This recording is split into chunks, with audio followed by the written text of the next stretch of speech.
മാത്യു ബോണിയായിട്ട് പ്രതീക്ഷിക്കുന്നു. അശ്വതി മോള്, പിന്നെ നമ്മുടെ ഈ Sneha, Ashley, Arun, doctor Amar, producer Aneesh കുട്ടി. മരിച്ചു എന്ന് വിചാരിച്ചിട്ട് എൻ്റെ ബ്രദറിൻ്റെ എൻ്റെ മോൻ ഭയങ്കര കരച്ചിൽ. അപ്പം ആ ഇമോഷൻസ് ആളുകളിലേക്ക് എത്തി എന്നാണ് എൻ്റെ ഒരു വിശ്വാസം. ഇനി ബാക്കി നിങ്ങൾക്കുള്ള ചോദ്യങ്ങൾ ചോദിക്കാം.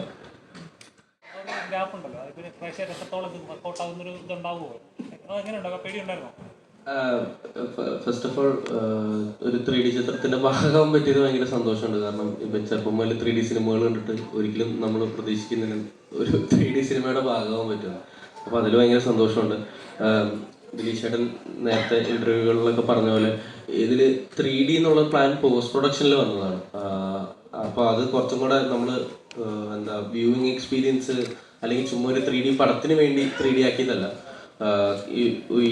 ഈച്ച എന്നുള്ള ഈച്ചയുടെ അനിമേറ്റഡ് പോർഷൻസും അല്ലെങ്കിൽ ഈച്ച എന്നുള്ള ക്യാരക്ടർ കുറച്ചും കൂടെ പ്രേക്ഷകരിട്ട് എത്താനും അതൊന്ന് ഇമേഴ്സീവ് ആവാനുമാണ് നമ്മൾ 3D ആക്കിയത്. അപ്പോൾ എനിക്ക് തോന്നുന്നത് അത് കുറച്ചും കൂടെ നമ്മളെ ഹെൽപ്പ് ചെയ്തിട്ടുണ്ട്. അപ്പോൾ പേടി ഉണ്ടായിരുന്നില്ല. ഈ ഫാന്റസി എലമെന്റ് തന്നെയാണോ ഈ സ്ക്രിപ്റ്റ് സെലക്ട് ചെയ്യാനുള്ള കാരണം? അതെ ഈ ഒരു സംസാരിക്കുന്നുള്ളൊരു ഈച്ച എന്ന് പറയുന്ന ഒരു കോൺസെപ്റ്റ് ഭയങ്കര രസമുണ്ടായിരുന്നു കേട്ടപ്പോൾ. പിന്നെ പറഞ്ഞാലും ഭയങ്കര അടിപൊളി ടീമാണല്ലോ. ദിലീഷേട്ടൻ ഡയറക്റ്റ് ചെയ്യുന്നു, ആഷികേട്ടൻ ക്യാമറ ചെയ്യുന്നു എന്നൊക്കെ പറയുമ്പോൾ എന്തായാലും ഭയങ്കര എക്സൈറ്റഡ് ആയിരുന്നു. ഈ ലൗലി ഇല്ലാതെ ലൗലിനെ നോക്കി അഭിനയിക്കുക എന്ന് പറയുന്നത് ഒരു ടാസ്ക് ആയിരുന്നു. ഒരു എന്താ നമുക്കൊരു ഐഡിയ ഉണ്ടായിരുന്നു, ഇങ്ങനെ ഇവിടെ ഇങ്ങനെയൊക്കെ പോവും ഈച്ച. പിന്നെ ഉണ്ണിച്ചേച്ചി എനിക്കിപ്പോഴും വോയിസ് ഉണ്ടായിരുന്നു. എനിക്കിപ്പോൾ ഇല്ലെങ്കിലും എനിക്ക് ചേച്ചി വോയിസ് തരുന്നതുകൊണ്ട് എനിക്ക് ഭയങ്കര ഹെൽപ്ഫുൾ ആയിരുന്നു. ആസ് എ ടീം നമ്മളത് ഫിഗർ ഔട്ട് ചെയ്തു. നമുക്ക് ആ ബുദ്ധിമുട്ടായിരുന്നു ഈ ഒരു മാർക്കോ അല്ലെങ്കിൽ ഒന്നും ഇല്ലാണ്ട് ഈച്ച പിന്നെ ഒരു സ്ഥലത്ത് നിൽക്കില്ല, ഇതിങ്ങനെ മാറിക്കൊണ്ടേയിരിക്കും. പടം കണ്ട് മനസ്സിലാക്കണം. അപ്പൊ അത് കുറച്ച് ട്രിക്കി ആയിരുന്നു. പക്ഷെ ആസ് എ ടീം എല്ലാവരും ഉണ്ടായിരുന്നു ഹെൽപ്പ് ചെയ്യാൻ. അപ്പൊ അത് ഒരു ബുദ്ധിമുട്ടായിട്ട് തോന്നിയില്ല, ഭയങ്കര എക്സൈറ്റിംഗ് ആയിരുന്നു ആ പ്രോസസ്സ്.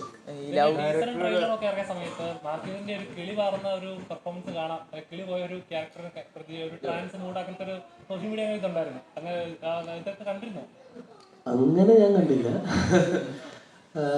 അങ്ങനെ കിളി പോയ ഒരു ക്യാരക്ടർ അല്ല, കുറച്ച് ഡ്രീമി ആയിട്ടുള്ളൊരു കുറച്ച് സ്വപ്നങ്ങളൊക്കെ കണ്ട് കുറച്ച് എന്താ പറയാ ഒരു കുറച്ച് ലോസ്റ്റ് ആവും. പക്ഷെ എന്നാലും ഒരു ഡ്രീമി ബോയ് ആണ് ബോണി.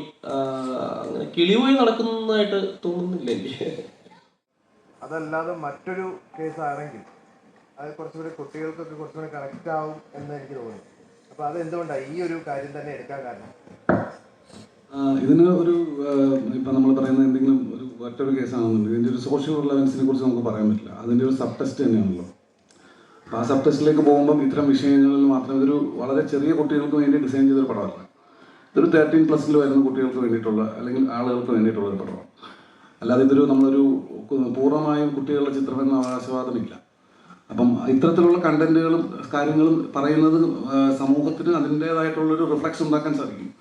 ഇപ്പം ഇതിന് പകരം നമുക്ക് മറ്റെന്തെങ്കിലും ഒരു എലമെന്റ് വെച്ചൊരു കേസിലകത്ത് പോയി എന്ന് വേണമെങ്കിൽ പറയാം. പക്ഷേ അതിൻ്റെ മറ്റുള്ള സബ് പ്ലോട്ടുകൾക്ക് കുറച്ചും കൂടെ ഹെൽപ്ഫുൾ ആയാൽ മാത്രമേ ഇത്തരത്തിലുള്ള സാധനത്തിലേക്ക് പറ്റുള്ളൂ. നമ്മളിതിനെ ഒരു ആനിമേറ്റഡ് ക്യാരക്ടറിനെ ആളുകൾ വിചാരിക്കുന്നത് ഇതൊരു കുട്ടികൾക്ക് വേണ്ടി മാത്രമുള്ള ഒരു ഏരിയ ആണെന്നൊരു ധാരണ, ഒരു പൊതുധാരണയുണ്ട്. അതല്ല, അഡൾട്ടായിട്ടുള്ള ആളുകൾക്കും ഇതിനെ നമുക്ക് സ്വീകരിക്കാൻ പറ്റുമ്പോൾ അത്തരത്തിലുള്ള കണ്ടന്റുകൾ അവരിലേക്ക് വരണം. അല്ലാതെ നമ്മളൊരു പൂർണ്ണമായ ഒരു ഫാന്റസി സിനിമയായിട്ട് അതിനെ വെച്ചാൽ അത് അങ്ങനെ ഇരിക്കും. അത് അങ്ങനെ ഒരു സിനിമയല്ല ഇതിൻ്റെ ഒരു ബേസ് ഐഡിയ. അപ്പം അതുകൊണ്ടാണ് അത്തരത്തിലുള്ളൊരു കണ്ടന്റിലേക്ക് പോയത്. ഷോർട്ട് ഐഡിയ, ഒരു ഷോർട്ട് ഫിലിം ഐഡിയ. അപ്പോൾ ആ ഐഡിയയിൽ, ആ കഥയിൽ ശ്രീജിത്ത് എന്ന് പറഞ്ഞൊരു ഡയറക്ടറാണ്. അപ്പം പുള്ളി ഐഡിയ പറയുമ്പോൾ തന്നെ അതിൻ്റെ ഹൗസ് ഫ്ലൈ ആയിരുന്നു. പിന്നെ നമ്മളതിനെ മാറ്റേണ്ടതെന്ന് വെച്ചു പറ്റുക. കാരണം എല്ലാ സ്ഥലങ്ങളിലും ഭയങ്കര ഡേർട്ടായിട്ടിരിക്കുന്ന സ്ഥലങ്ങളിലും എല്ലാ സ്ഥലങ്ങളിലും എപ്പോഴും കോമൺ ആയിട്ട് കാണാൻ പറ്റുന്നൊരു ഈച്ച. ഒരുപക്ഷെ ഈച്ച മനുഷ്യനെ പോലെ തന്നെയാണ്. മനുഷ്യൻ ഉറങ്ങുമ്പോൾ ഈച്ച ഉറങ്ങും, മനുഷ്യൻ എഴുന്നേൽക്കുമ്പോൾ ഈച്ച ഉറങ്ങും. അങ്ങനെ തന്നെയാണ് അതിൻ്റെ ഒരു എന്താ പറയുക, ഒരു ജനറ്റിക് ക്ലോക്ക് അങ്ങനെ തന്നെയാണ്. അപ്പം നമ്മളുടെ ഏറ്റവും അടുത്ത് നിൽക്കുന്ന, നമുക്ക് എപ്പോഴും കാണാവുന്ന, വിസിബിളായിട്ട് കാണാവുന്ന നമ്മുടെ തൊട്ടടുത്തുള്ളൊരു ഇൻസ്റ്റക്റ്റിന് നമ്മൾ എടുക്കുമ്പോഴായിരിക്കും കുറച്ചും കൂടെ അതിന് റിലേറ്റ് ചെയ്യാൻ പറ്റുക. അപ്പം അതുകൊണ്ട് ഈച്ചയിലേക്ക് ലാൻഡ് ചെയ്തു തോന്നുള്ളൂ. ഒരു പ്രണയം എന്ന് നമുക്ക് അതിനെ പറയാൻ പറ്റില്ല. കാരണം ഒരു ആ ഒരു തരത്തിലേക്കല്ല അത് എൻ്റെ റിലേഷൻ. നമുക്ക് അങ്ങനെ തോന്നും. അതായത് കുറച്ചും കൂടെ ഡെപ്ത് ഫീൽ പോലെ തോന്നും. അത് ക്യാരക്ടറിൻ്റെ ഇമോഷൻസ് അങ്ങനെയാണ്. ആ ക്യാരക്ടേഴ്സ് രണ്ടുപേരും ബേസിക്കലി അങ്ങനെ തന്നെയുള്ള ആളുകളാണ്. അവർ പറയുമ്പോൾ ഒരു പ്രണയമല്ല, നമുക്ക് തോന്നാം അങ്ങനെ ഒരു ലെയർ ഇല്ലേ എന്ന് തോന്നാം. പക്ഷെ അതൊരു സൗഹൃദത്തിലേക്ക് നമ്മൾ മാത്രം ആലോചിച്ചാൽ ആ ഒരു ലെയറിൽ തന്നെയാണ് നിൽക്കുന്നുള്ളൂ. ഒരു സുഹൃത്തിനെ നഷ്ടപ്പെട്ട ഒരാളുടെ ഫീലിംഗ് മാത്രമേ ഉള്ളൂ ബോണിയിൽ കാണുന്നത്. അതുപോലെ തന്നെ തിരിച്ചും ലൗലിയിൽ കണ്ടിരിക്കണമെന്ന് പറഞ്ഞാൽ നമ്മൾ സാധാരണ കാണുന്ന കഥകളിൽ ഒരു boy meet a girl, girl meet a boy തുടങ്ങിയ കഥകളാണ് കാണുന്നത്. ഇതൊരു ബോയ് മീറ്റ് എ ഫ്ലൈ എന്ന് പറയുന്നതിൽ പുതിയൊരു എലമെന്റ് ഉണ്ട്. അപ്പം അതെന്തായാലും ഒരു പുതിയതായിരിക്കും എന്ന് തോന്നുന്നു. അപ്പം അതുകൊണ്ട് കാണാം. നമ്മുടെ ഈ 3Dയുടെ ഒരുപാട് ടെസ്റ്റുകളുണ്ടായിരുന്നു. നമുക്ക് യൂസർ ആൻഡ് ടെസ്റ്റുകളുണ്ട്, അങ്ങനെ പല പല ടെസ്റ്റുകളുണ്ട്. അപ്പോൾ അത് ഇടയ്ക്കിടയ്ക്ക് വരുമ്പോൾ അത് ക്ലിയർ ആവില്ല. അപ്പം നമ്മുടെ വർക്ക് ഫിനിഷ് അയച്ചിട്ട് ഇറക്കാമെന്ന് വിചാരിച്ചിട്ടാണ് അത് മാറ്റിക്കൊണ്ടിരുന്നത്. നമ്മൾ ഉദ്ദേശിക്കുന്ന സമയത്തേക്ക് തീരുന്നില്ലായിരുന്നു ആദ്യമായിട്ടാണ്. പിന്നെ ഫൈനലി നമുക്ക് ഏകദേശം ഒരു സമയം വന്നത് ഇപ്പോഴാണ്. പിന്നെ ഒരു തിയേറ്റേഴ്സും നമ്മളൊരു ഡേറ്റ് ഒക്കെ ഒരു വെക്കേഷൻ ടൈമൊക്കെ എടുക്കാമെന്ന് വിചാരിച്ചു. ദെൻ നമ്മളൊരു 16th ലാൻഡ് ചെയ്തു. അത് ആ ഒരു മോഡുലേഷനിലേക്ക് തന്നെ വേണമെന്ന് പറഞ്ഞിട്ടാണ്. ആക്ച്വലി ഉണ്ണിമായാണ് ലവ്ലിയായിട്ട് ആക്ട് ചെയ്തിട്ടുള്ളത്. ഉണ്ണിമായ തന്നെ പ്രസൻസിലുണ്ട്. ഉണ്ണിമായാണ് ഉണ്ണിമായുടെ ഫീച്ചേഴ്സും ഉണ്ണിമായുടെ ടോക്കിംഗ് സ്റ്റൈൽസ് ഒക്കെയാണ് നമ്മൾ അതിനകത്ത് അഡോപ്റ്റ് ചെയ്തിരിക്കുന്നത്. സൗണ്ട് നമ്മൾ ശിവാംഗി എന്ന് പറഞ്ഞിട്ട് ഒരാളാണ് ചെയ്തിട്ടുള്ളത്. ശിവാംഗി കൃഷ്ണകുമാറാണ് ചെയ്തിട്ടുള്ളത്. അപ്പോൾ എന്താണെന്ന് വെച്ചാൽ ആ വോയിസ് കുറച്ച് ഏജ് വൈസ് കുറച്ചും കൂടെ കിട്ടാൻ വേണ്ടിയിട്ടാണ്. ബാക്കി ആസ് എ ഉണ്ണിമായാണ് നമ്മുടെ റെഫറൻസ് ക്യാരക്ടർ ലവ്ലിയുടെ എല്ലാ ഷോട്ടുകളിലും ഉണ്ണിമായ അഭിനയിച്ച് അത് നമ്മൾ ക്യാപ്ചർ ചെയ്ത് അത് വെച്ചിട്ടാണ് ലവ്ലി അനിമേറ്റ് ചെയ്തിരിക്കുന്നത്. കുറച്ചും കൂടെ അത് പറയാൻ അനീഷിനായിരിക്കും കുറച്ചും കൂടെ നന്നായിട്ട് അത് പറയാം. ആക്ടിങ് സത്യം പറഞ്ഞ എല്ലാ ഷോട്ടുകൾക്കും ആക്ടിങ് ഒരു സെഷൻ തന്നെ ഉണ്ടായിരുന്നു. അങ്ങനെ ആക്ട് ചെയ്ത ശേഷം അതിനെ വെച്ചിട്ട് അതിനെ റെഫറൻസ് ആക്കി വെച്ചിട്ടായിരുന്നു നമ്മൾ ക്യാരക്ടറിനെ അനിമേറ്റ് ചെയ്യുന്നത്. അപ്പോൾ അതുകൊണ്ട് തന്നെ മിക്കവാറും പുള്ളിമാർക്ക് ചെയ്യുന്ന എന്തൊക്കെ ആക്ടിങ് ആണോ ആ പർട്ടിക്കുലർ സിറ്റുവേഷനിൽ വരുന്നത് അതിനെ അതേപടി എടുത്ത ശേഷം അതിനെ എങ്ങനെ ഈച്ചയിലേക്ക് ട്രാൻസ്ഫർ ചെയ്യാവുന്നൊരു പ്രോസസ്സാണ് നടന്നത്. അപ്പം ക്യാരക്ടറായിട്ട് ആദ്യമേ ലവ്ലി എന്നൊരു ഇതിനെ ഇമേജ് വെച്ചത് ഇവരുടെ ഉണ്ണിമാങ്കയുടെ ആക്ടിങ് തന്നെയാണ്. അപ്പോൾ ഇതാണ് ആക്ച്വൽ ലവ്ലി. നമ്മളതിനെ 3Dയിൽ കാണുമ്പം അങ്ങനെയാവുന്നു എന്നുള്ളതേ ഉള്ളൂ. അതാണ് അങ്ങനെ ഒരു വർക്കായിരുന്നു അതിൻ്റെ ഇടയിൽ ഉണ്ടായിരുന്നത്. ഡയറക്ടറുടെ ഒപ്പം വർക്ക് ചെയ്യണമെന്ന് എല്ലാ ആർട്ടിസ്റ്റുകൾക്കുള്ളൊരു ആഗ്രഹമാണ്. അപ്പോൾ ഞാൻ നോക്കിയപ്പോൾ പെട്ടെന്ന് ക്യാമറമാനായിട്ട് ആശികേട്ടൻ വന്നു. അപ്പോൾ അല്ല, അതെനിക്ക് ഭയങ്കര ഇൻട്രസ്റ്റിംഗ് ആയിരുന്നു. ആ ഒരു പിന്നെ ഇവരുടെ ഡൈനാമിക്സ് കാണാനും എനിക്ക് ഭയങ്കര ഇൻട്രസ്റ്റിംഗ് ആയിരുന്നു. കാരണം ഇവർ വർക്ക് ചെയ്തിട്ടുള്ള ഒരു ഡയറക്ടർ റൈറ്റർ എന്നൊക്കെ ഉള്ള രീതിയിൽ മാറി ഇപ്പോൾ ദിലീഷേട്ടൻ ഡയറക്ടർ റൈറ്ററും ആശികൻ ക്യാമറയും ചെയ്യുമ്പോൾ അവരുടെ ഒരു കെമിസ്ട്രി ഭയങ്കര രസമായിരുന്നു. പിന്നെ ആശികനും പ്യുവർലി ആസ് എ സിനിമാറ്റോഗ്രാഫറാണ് ഇതിൽ വർക്ക് ചെയ്തേക്കുന്നത്. കാരണം ഇപ്പോൾ ആശികേട്ടൻ ഒരു ഡയറക്ടറാണ്. ആശികേട്ടൻ വേണമെങ്കിൽ നമുക്ക് സജഷൻസ് തരാം, അല്ലെങ്കിൽ as A director also involve ആവാം. പക്ഷെ ആശികേട്ടൻ പ്യുവർലി ആസ് എ സിനിമാറ്റോഗ്രാഫറാണ്. എപ്പോഴും ക്യാമറയുടെ ബാക്കിലിരുന്ന് അല്ലെങ്കിൽ അതിൻ്റെ റിലേറ്റഡ് ആയിട്ടുള്ള കാര്യങ്ങൾ ചെയ്ത് ആണ് ഇൻവോൾവ് ആയിരിക്കുന്നത്. അപ്പോൾ അത് ഭയങ്കര രസമായിരുന്നു. ഭയങ്കര അടിപൊളിയായിരുന്നു ആശികേട്ടൻ്റെ ഒപ്പം. പുള്ളി ഒരു ക്യാമറമാനിലേക്കുള്ള ഒരു ഡ്രൈവ് ഉണ്ടെന്ന് പലപ്പോഴും നമുക്കൊക്കെ തോന്നിയിട്ടുണ്ട്. എന്തായാലും ഇതിൽ വന്നപ്പം അങ്ങനെ ആദ്യമായിട്ടൊരു ക്യാമറ ചെയ്തു. പിന്നെ റൈഫിൾ ക്ലബ്ബിൽ പുള്ളി രണ്ടാമതൊരു സിനിമയായിട്ടും അതിനും ക്യാമറ ചെയ്തിട്ടുണ്ട്. പിന്നെ പുള്ളി ഒരു ക്യാമറമാനായി മുന്നോട്ട് പോകുമെന്നുള്ളത് നമുക്ക് കണ്ടറിയാം. ഈ ബോണിയായിട്ട് ആദ്യം മാത്യുവിനെ തന്നെയാണോ കണ്ടിട്ടുണ്ടായിരുന്നത്? അതെ അതെ തുടക്കത്തിൽ അതെ അതെ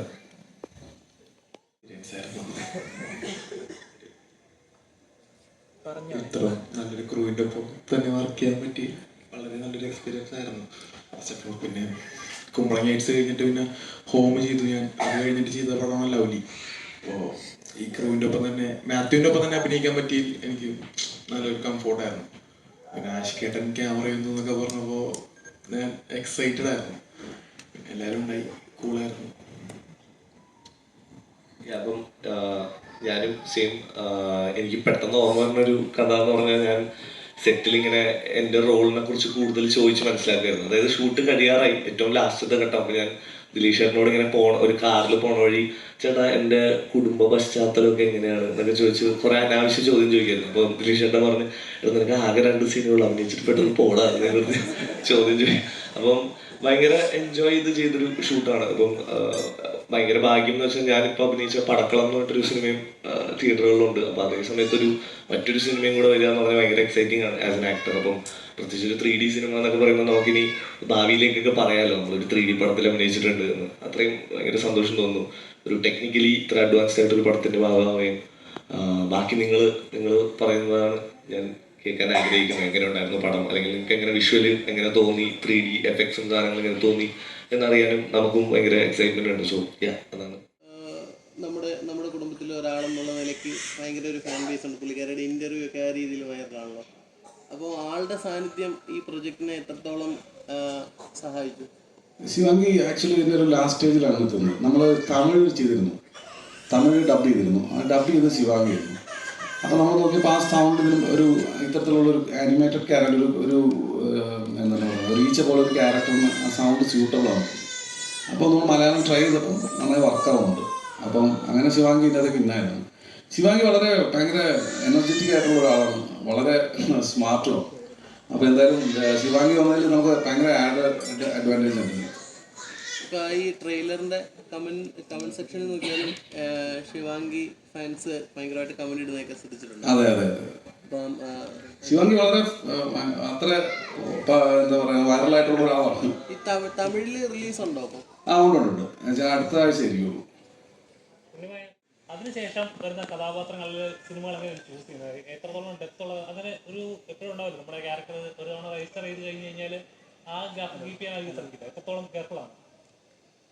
അല്ല, എനിക്ക് എക്സൈറ്റിംഗ് ആകുന്ന കാര്യങ്ങൾ ചൂസ് ചെയ്യാന്നുള്ളത് മാത്രമേ ഉള്ളൂ. നമുക്ക് ചെയ്യുമ്പോൾ എക്സൈറ്റ്മെന്റ് ഉണ്ടോ എന്നുള്ളതാണ്. About the scene and the character അത്രേ നോക്കുന്നുള്ളൂ സത്യത്തിൽ.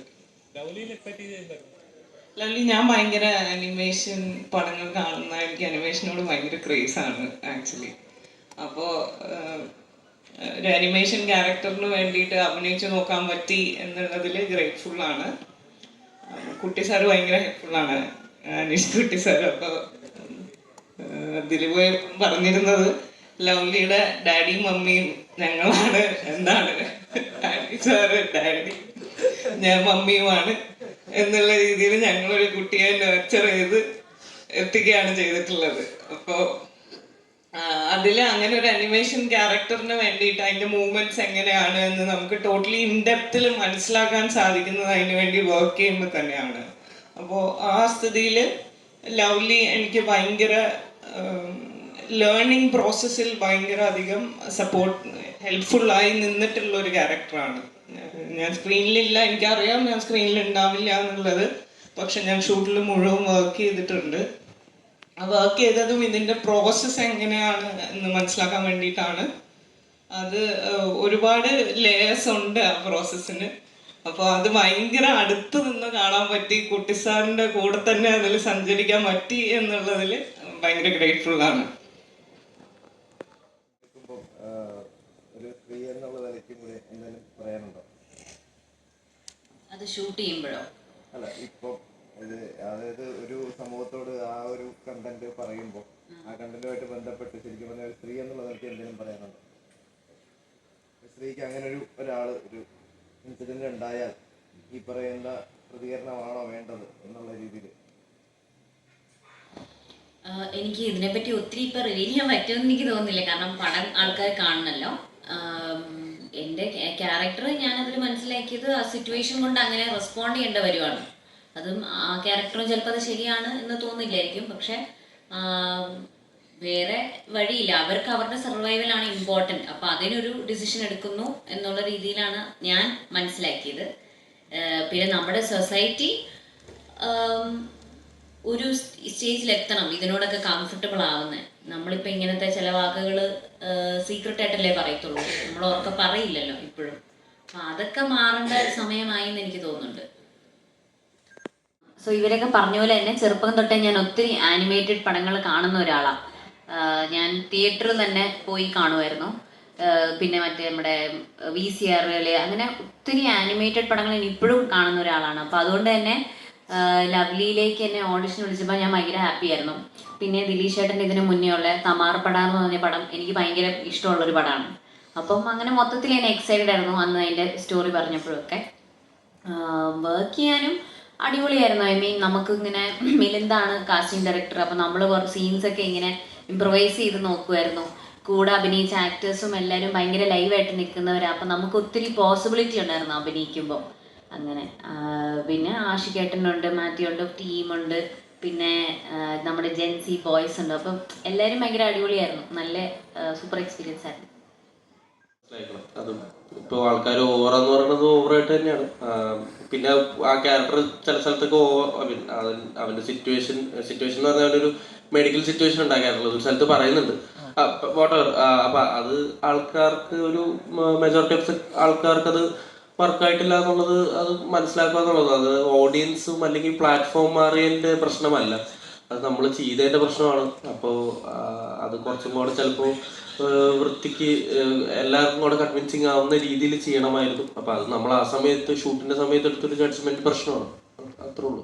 ഇങ്ങനെ ഈ രീതിയിലുള്ള സ്വീകരണം വരുമ്പോൾ OTT വന്നതിൻ്റെ ശേഷം ഈ രീതിയിലുള്ള സ്വീകരണം വരുമ്പോൾ ഒരു ഫീൽ ആയിട്ട് തോന്നുന്നുണ്ടായിരിക്കും? ഇല്ല, അത് അല്ല, ഡെഫിനറ്റ്ലി നമ്മൾ ചെയ്തൊരു സാധനത്തിൻ്റെ പ്രശ്നങ്ങൾ പറയുമ്പോൾ നമുക്ക് വിഷമം വരും. പക്ഷെ അത് മനസ്സിലാക്കി നമ്മളത് എന്തുകൊണ്ടാണത് അവർ പറയുന്നതെന്ന് മനസ്സിലാക്കി ഇമ്പ്രൂവ് ചെയ്യാൻ നോക്കുക, അല്ലെങ്കിൽ അത് കറക്റ്റ് ചെയ്യാൻ നോക്കുക എന്നുള്ളതാണ് നമുക്ക് ചെയ്യാൻ പറ്റുന്നത്.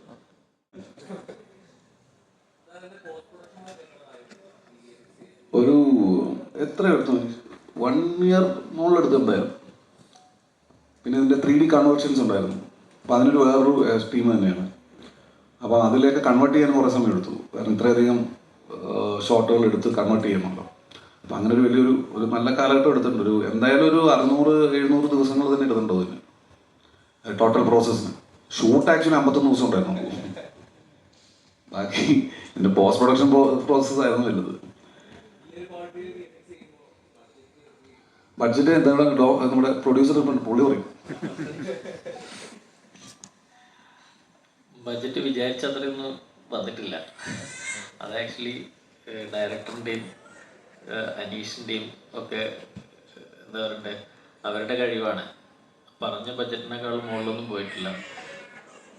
പിന്നെ 3D മാത്രമാണ് നമ്മൾ വിചാരിക്കാതെ വന്നത്. കാരണം മാത്യു പറഞ്ഞ പോലെ ഇതൊക്കെ ലേറ്റർ വന്നൊരു മോഡിഫിക്കേഷൻസ് ആണ്. ബഡ്ജറ്റ് എന്തായാലും കുഴപ്പമില്ല, വേർത്താണെന്ന് എനിക്ക് തോന്നിയത്. അത് ഞാൻ ആദ്യമേ പറഞ്ഞത്. ആക്ച്വലി ഇതിനകത്ത് എന്ത് തന്നെ വന്നാലും അത് ഇവരുടെ വർക്കിനുള്ള വേർത്തായിട്ടുള്ള എഫക്റ്റ് അതിനകത്ത് കാണുന്നുണ്ട്. അത് ഓഡിയൻസിന് ഇഷ്ടപ്പെടുന്നുണ്ടെന്നാണ് ഞാൻ മനസ്സിലാക്കുന്നത്. മാത്യുവിന്റെ പൈസയിലല്ലല്ലോ കാര്യം. അവൻ മാത്യു ചെയ്ത എഫേർട്ട് നമ്മളെടുത്തൊരു ഈച്ച അവിടെ പോകുന്നു ഇവിടെ പോകുന്നുണ്ട് നമുക്ക് ആ എക്സ്പ്രഷൻ ഇടാൻ പറ്റുമോ? നമ്മൾ അവിടെ നോക്കി ഇവിടെ നോക്കി അവസാനം അത് കോങ്കണ്ണായി പോകും. മാത്യു വളരെ കറക്റ്റായിട്ട് അത് എക്സിക്യൂട്ട് ചെയ്തു, നല്ല രീതിയിൽ അത് ഡെലിവറി ചെയ്ത് പുറത്തു വന്നു. ഗൈനക്കോളജിസ്റ്റ് ആയിട്ട് എപ്പോഴാണ് ഡെലിവറി എന്നുള്ള വാക്ക് എൻ്റെ ആ പ്രശ്നമില്ല.